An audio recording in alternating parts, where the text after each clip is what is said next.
இப்போ நம்ம கிக் படத்தோட நிக்கி கல்ராணி கிட்ட நம்ம ஸ்டார்ட் பண்ணிடலாம். ஃபர்ஸ்ட் உங்ககிட்ட கேட்கக்கூடிய கொஸ்டின் மேம், நிறைய திரைப்படங்களில் வந்துட்டு நடிச்சிட்டிங்க. அந்த படங்கள் எல்லாமே உங்களோட ரோல் வந்துட்டு தனித்துவமாக தெரியும். கண்டிப்பாக அந்த படத்தில் ஒரு கமர்ஷியல் ஹீரோயினாக இல்லாமல் நிக்கீடா அப்படிங்கிற மாதிரி வந்துட்டு இருந்தீங்க. இப்போ இந்த திரைப்படத்தில் வந்துட்டு உங்கள் கூட இன்னொரு ஹீரோயினும் இருக்காங்க. அண்ட் நீங்கள் வந்துட்டு ஒரு லைட்டான ஒரு கேமியோ ரோல் மாதிரி அப்படின்னு சொல்லிட்டீங்க.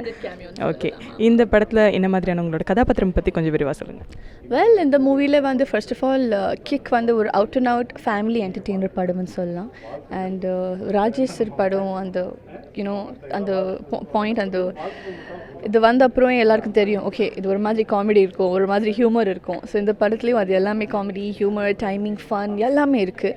அண்ட் என் கேரக்டர் வந்து my characters name is Priya and I play one of GV's love interest. Although for a little while shooting வந்து கொஞ்சம் ஷார்ட் ஜேர்னி இருந்தது எனக்கு, but it's been a great joy working with the whole team. இது வரைக்கும் நீங்கள் நடித்த படங்களில் ஜாஸ்தி காமெடிக்கு வந்துட்டு இடம் ஜாஸ்தியாகவே இருந்தது.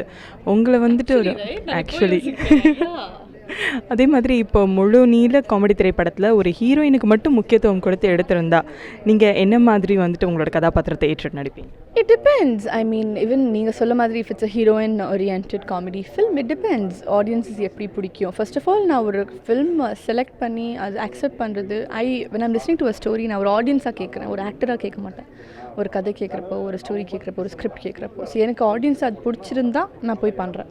ஸோ அதே மாதிரி நீங்கள் சொல்கிற கொஷின், இஃப் அந்த டிரெக்டர் யாராவது இருக்கலாம், அவங்க வந்து எனக்கு ஸ்டோரி சொல்கிறப்போ, if I like it as an audience, I will surely do it. It depends what genre it is. அது வந்து அப்புறம் பார்க்கலாம்.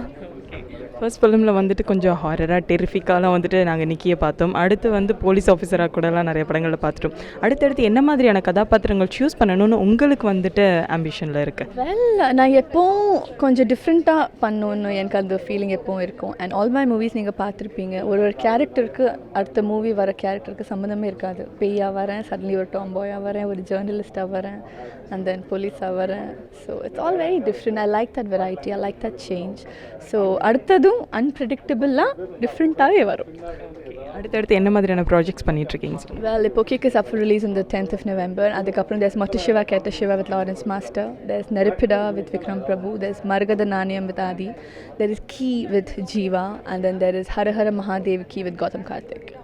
கௌதம் கார்த்திக் சாரோட அந்த ப்ராஜெக்ட் வந்துட்டு நேற்று தான் நீங்கள் பூஜை முடிச்சிருக்கீங்க. ஸோ அந்த படமும் பண்ண போகிறீங்க, இன்னும் நிறைய படங்கள் செய்ய வாழ்த்துக்கள் மேம். தேங்க்யூ. தேங்க்யூ.